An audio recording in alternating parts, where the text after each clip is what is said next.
Looks like we're running.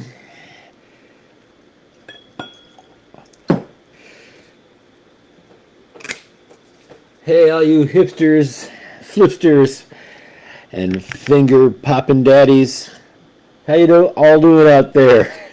Welcome to another Drink and a Wink info review, and the number 7 in our Permascorz series, where I tell you about the 10 bottles that have a permanent place in our hearts and our shells, and maybe even our lobes. Very happy to be here. Long day. Did some teaching. A lot of fun teaching today. Did some help with my dad and my mom. And had to repair some broken snare drum or broken drum equipment, because that's the role of a adjunct college teacher, is to continually fix stuff that gets broken and all over the place. That doesn't matter. It's not always the students, and it's never if you broke something. It's if you didn't tell anyone. Anyway, welcome to the Drink and a Wink here. Our Permascorz here. We're continuing and moving to our final American selection of our top 10. And we're going to talk about one of Michelle and my favorite ryes, and that's going to be the High West Whiskey Double Rye. Okay? You're going to see this one out there a lot. I love High West's vibe and all that kind of stuff. High West is an interesting company because, first off, they're not located on the East Coast, Upper East Coast, and all that kind of thing, or Eastern states, where some of our best rye comes from. They're not in Louisville or any other area of Kentucky. They're in Park City, Utah. All right. This is an interesting company, family owned to begin with. Now they're probably, I don't know if they've moved into some kind of other distribution kind of setup. But yes, they are out there. Well, I'm just trying to find the start. Oh, they began distilling in 2007. So hey, they're going to be coming up on 20 years very soon. That's a lot of fun. This company is interesting. They make no bones about what their goal is. They are a distiller. They also are a blender. Okay, so they are doing a thing where in all of their products at the moment, they are distilling a certain amount of distillate rye primarily. I think they're also doing some bourbon. I have to check on that, but we're not going to talk about any bourbon tonight. Or maybe we will. And then they're also sourcing whiskey from the MGP, the Indiana big producer, who sources a lot of whiskey for a lot of the stuff that we find out there. So some of the rye in here might be the same one that is found in, I don't know, Beyonce's rye that's made in Texas. Because a lot of companies source, especially rye, from this company called MGP in Indiana. Okay, there are plenty of companies that don't do sourcing, and they do everything on their own, and they make wonderful products. I'm on right up here. You can see a bunch of bottles, Whiskey Acres from DeKalb, Illinois. They're doing everything on their own, and I do, I don't want to say prefer that, but that's a wonderful thing. But I don't want to dismiss a company if they're doing some kind of sourcing, and maybe they're adding some distilling on their own, and they're coming up with an interesting blend. Okay, I'm not a big fan of somebody just slapping a name on something and using all source whiskey with no real intention other than to have a name on it. High West is not doing that. High West is in a similar way to the Scotch whiskey company that I brought to you a little while back, Compass Box, who is a really what we'd like to say a boutique or premium blender. They're doing something a little different, okay? So I've talked about that. Now they have some bourbons, they have some ryes, a couple of different, or they have actually quite a big lineup. and I have some interesting parts of their lineup. But the heart, I think, of their best offering has always been this double rye. And again, the double rye is explain the double rye. The the ryes. Let me see if I can explain this. The they blend, okay, a 95% rye and 5% malted barley rye, straight rye, from MGP, okay? And I guess is the younger one that I think they're doing, all right, I know this, they do that in a column still. Then, on their facility, they're making a 80% rye, 20% malted rye from the High West Distillery, meaning they are distilling some rye, and I don't know what the combination of those two is, but that's what's happening. Source whiskey, okay, at a 95% rye to malted barley, 5% malted barley, and then a rye that they're producing that is 80% rye and then 20% malted rye.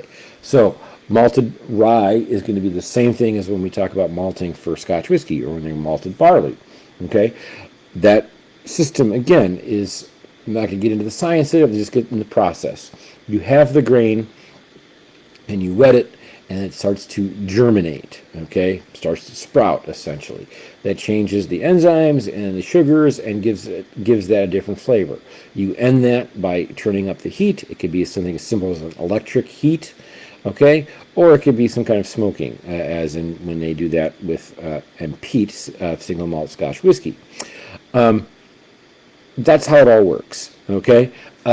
So that makes a very interesting profile on this High West whiskey. Other things to note, the double rye comes at 46%, which is really cool. Right now, this is a bottle of this at the 750 ml marking. It's going for, I think, $32.99. So just out of the chute, there's no chill filtration on their products. Looking at value and all that kind of stuff, $32.99 for a 46 ABV bottle of whiskey. No chill filtration. They are doing distilling and blending. In terms of money to what you're getting, that's a nice little value. But it doesn't matter if it doesn't taste all that good. Good thing for us, it tastes good. So as I've mentioned, this is a high rye, meaning that you wouldn't want 100% rye, but there is no bourbon, corn added to this grain as a secondary grain. It's rye, more rye, and then a little bit of malted barley to help things along, to give it a little bit of a texture and sweetness and stuff like that. They describe that the younger rye that's coming from MGP, from a column still, okay, so long kind of still, is giving this, they use a lot of different cinnamon, clove, eucalyptus buttons, and a gin-like flavor. The older rye, okay, is made using a pot still and has a richer, bolder character. I'm just reading this off their webpage. Really cool. On the nose, let's see if I agree with that. Clove, definitely. Earthy enough. You can tell this is a rye right out of the nose. Some ryes that are really high corn content, I can't do that so much. This one, you absolutely know it's a rye from the nose.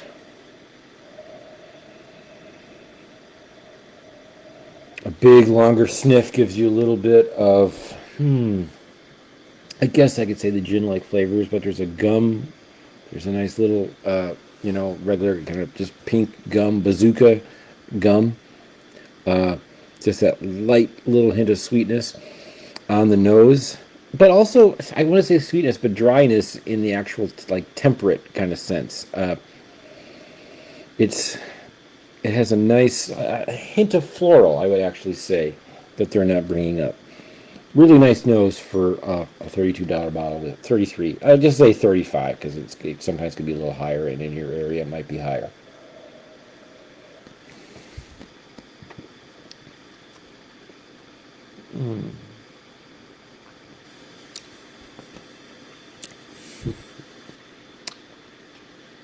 Really tasty. That doesn't tell you much. We get the green, we get the grassiness and the earthiness that we get from rye, but it's not overpowering. There's still a nice warmth and body that I guess would most likely be beginning from the malted rye. It's very, very, I hate to say that because it's not exactly the same to say that you're using a rye grain and it should taste grassy, but it has that earthy spice. A little bit of a hint of, they said eucalyptus, that's definitely in this. Again, that flavor, of course, they're not adding it. All right. On the finish, it's a little, I don't, stale, no, that's not the word I want to use. However, whatever they're aging this in, I don't know that the char level or what, but it has a kind of older smoke or older char or something of that nature. It's not bright and oak. It's like something that either older oak. I can't remember now. I'm kind of lost my place here. If in rye they have to use new American barrels, or they can use something else. Can't remember now, but it just has a little kind of like a drip. Like if you think, don't go out and do this, but if you licked a freshly cut piece of pine or cedar versus some driftwood, okay, we're getting the driftwood notes of this.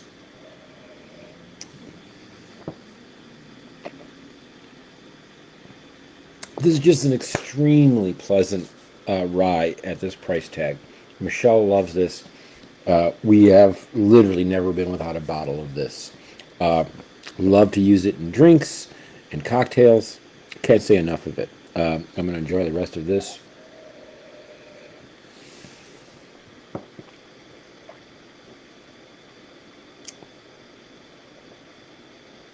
Again, for us, you know, I like that they go with the cowboy thing, you know, for a very long time.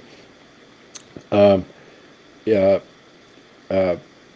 you know, whiskey, you know, you watch an old Western and they're drinking it, it was always rye. Okay.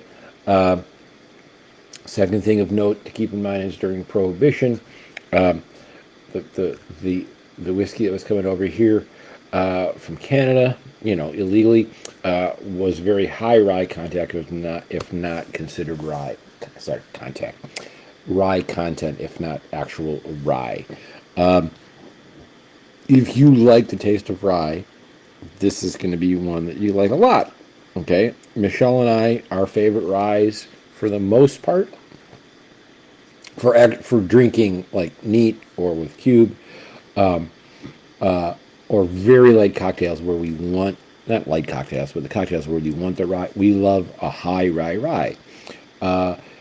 So, you know, Whiskey Acres, again, the rye. I don't know, a little bottle up there, somewhere over there is Journeyman's Last Feather Rye. Those are real high rye content ryes. A. Overholt, which is not visible, real high rye content. And again, when we explain that, for something to qualify as a bourbon, it's got to be 51% corn. There's probably going to be some rye in there, or wheat if it's a wheated bourbon. Maybe a little malted barley, okay? That's what legally has to be. Most bourbon producers do something like a 75, and then the other secondary and the little malted barley finish it up. Some bourbon producers, prominent bourbon producers, put their rye out, and they just make it barely above that. 51% now rye. So you're getting like a 51% rye, but they know that they're known for bourbon. So somebody's going to be drinking their bourbon for a long time. They're going to come, oh, I want to try rye. I don't know what rye is all about. And basically, you're just getting a higher content of rye, but there's plenty of corn in that mash bill. That's not the case with this one. This is all kinds of rye, okay?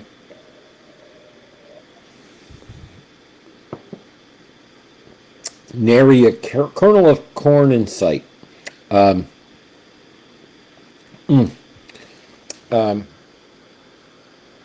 Good rye also gives me a little bit of a cigar flavor. Not in a bad way, just like it has a nice darkness to it. Maybe you could think of that as being a real chestnut flavor. I would say that's here. They haven't mentioned it absolutely anywhere, and that's really nice. They claim that using their distillate in a pot still kind of gives you enough caramel sweetness and woody vanilla richness to calm the bite of the younger rye, which is the sourced rye. Really good. We've used this. We drink it neat. We've done it in Manhattans. We've done it in old fashioned. This is a wonderful rye to have at hand, and that's why we always have it. Good deal. We know we're getting something that there's some thought behind. That's it. We've also liked it so much. Okay. It's going to focus on that, so I'll move that back a little bit. That we have also bought a couple of their limited releases in the double rye. This one, you know what? Let's turn this around. This one was one that we bought. I don't know what year we bought this. It doesn't say here what year this was released. I don't think. But this is a upgrade in the ABV. It's all written. This is a limited release, so it's handwritten and smeared a little bit. Maybe I can tell on this one, or maybe it's on this special label on the side. It is not. This one was finished in white port.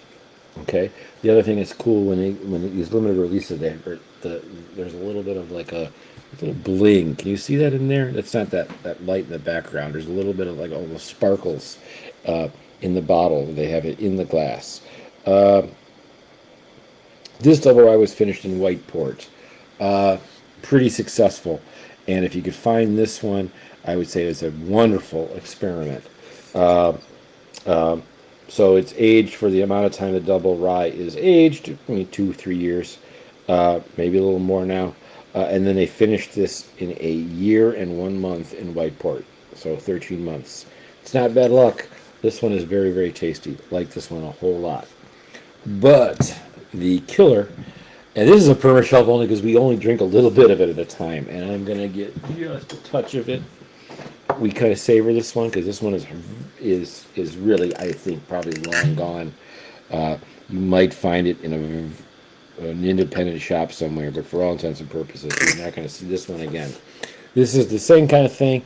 Double rye. This is bottled at 52%. That I can read. We bought this one quite a few years ago from Warehouse Liquors.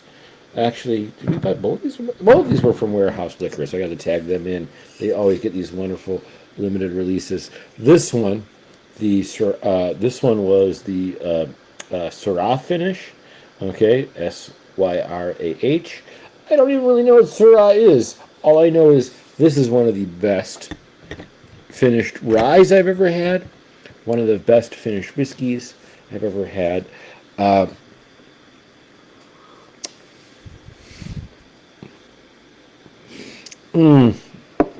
It's almost not fair to drink another whiskey after having that one.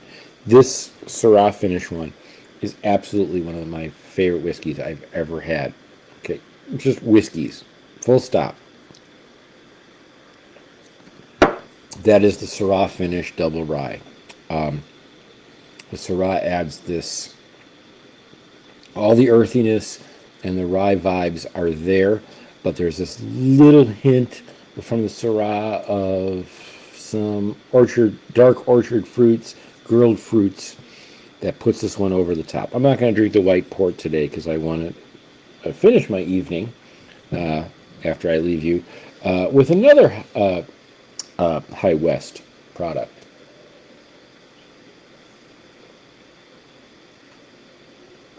You know what? It wasn't fair. The double rye standard holds up against this wonderful limited edition. So check those out. I can recommend. We've had these two limited editions. We've never been never felt like, oh, that's not was good. Both of those are big winners. And like I said, white port Love it. The Syrah finish is one of the best finished whiskeys I've ever had. Let's put it that way. Okay. They also do something very interesting. They put out this product a long time ago, and then I don't know if it was upgraded. I don't know if they changed the uh, the ratio of their distillate to the source distillate. But this is High West Campfire, okay? And tonight we've had finally, some nice warm weather, but it cooled off a little bit. So this is going to be the perfect one for me tonight, the High West Campfire. This is a very oddball thing. I did not write the notes down on this. Oh, this is a blend of straight rye whiskeys, straight bourbon whiskeys, and blended malt Scotch whiskey. So they're doing the same thing. This is really, to think of this is 5 different whiskeys. So I think they did sourced whiskey from MGP, both bourbon and rye, from what I was reading. If I got this wrong, and maybe somebody from High West jumps in, you can correct me. I think it was sourced bourbon and rye from MGP, and then they were using some of their own distillate of their bourbon and rye. They might have done the malted rye thing again. I was reading it, and I should have printed it out so I can remember. My memory isn't doing so good. And then they added blended malt Scotch whiskey from an undisclosed distillery because of contractual reasons. That's all good. Blended Scotch whiskey does that all the time. This is really interesting, fabulous stuff. I really like it. The first time it was out, I'm trying to remember if I had it somewhere or what, but it was good. I don't know if they changed something, or like I said, I remember them maybe either at the second edition of this Campfire. So this is a semi-core range product. It seems to come and go. But now I think it has stayed as their in the main lineup. In any case, it seemed different to me in the second release of this after it went away. It's also a little bit more affordable now. I'll just give you this one. On the nose, I'm going to be honest, it's confusing. I've nosed a lot of whiskey. The single malt Scotch whiskey added to this, I couldn't tell you what it is. It seems to have more of a campfire note than the more of the, well, yeah, it's called campfire. Geez, more of that. Let's think like charcoal ash, burning logs, that kind of note, more than the more seaside, oceanic, sea salt, kelp, very salinic water kind of note. And then somebody from High West will come out and say, we used Kalila, which you don't know the joke. You have to be a real nerd to know that. Like, Kalila is all about the ocean, the seas, that kind of thing.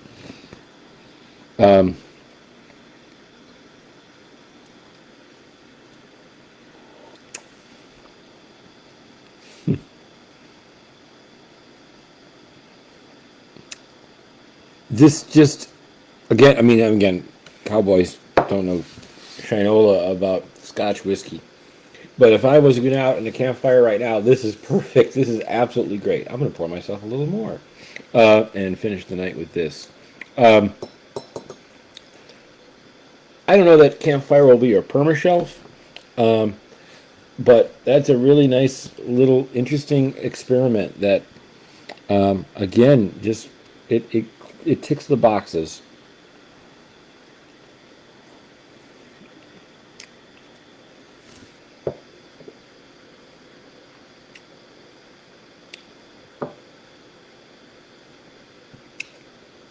I'm coming on something here in terms of something's coming to me.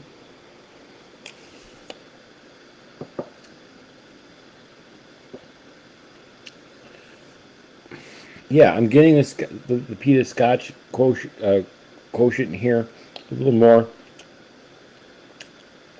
It's just very strange. It's really good.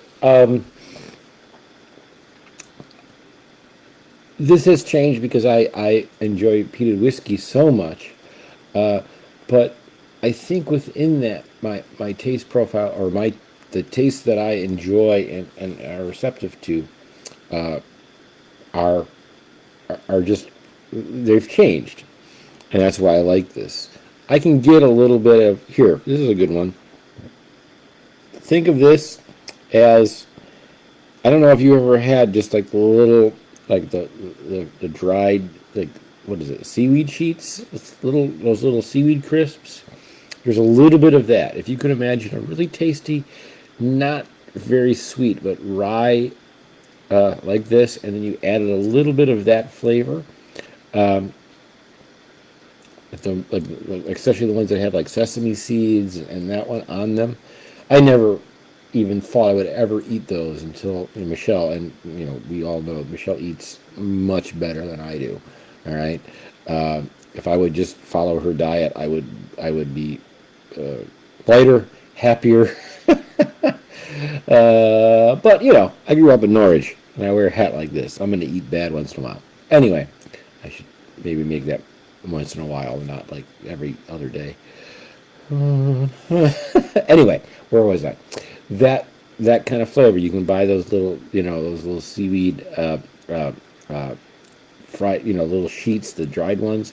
Almost like, again, the flavor of a wrapper for sushi of some sort. There's just a hint in this that you wouldn't, like you would never want that in a bourbon. But a good rye, that's high rye content, and it's not to say that this is lacking any sweetness, like these ones, that's just the regular one. But if you think they add that a little bit, you almost get that those things, those sheets come in a teriyaki flavor as well. Maybe that's what I'm getting here. Which teriyaki flavor is about as far away as you can get in relation to a cowboy. But I'm not getting anyone. I'm from Norwich, Illinois. You can throw a stone into Chicago. I don't know anything about cowboying. Cowboying? I don't know. Anyway, wrap it up here, folks. We're almost going to get into the half-hour mark. Number 7 in our Permascorz is, other ones were kind of like, sometimes we don't have it. High West Double Rye. I think if I left too long and I left that shelf, I left it off the shelf. Michelle, that's one. This is one here, maybe more than anyone. High West Double Rye would be one that Michelle was like, "Are we on Double Rye?" Like you buy all these other things that you like keep Double Rye on the shelf, jerk. Okay, she's never like that to me about it. But if she was, that's it. I'm gonna spend the rest of the night. I forgot to mention that. Like I said, they opened in 2007. 9 years later, Whiskey Advocate magazine named them Distiller of the Year in 2016. So they're 10 years behind that, doing nice stuff. Check out their website. I'll put the link. They have some other interesting concoctions.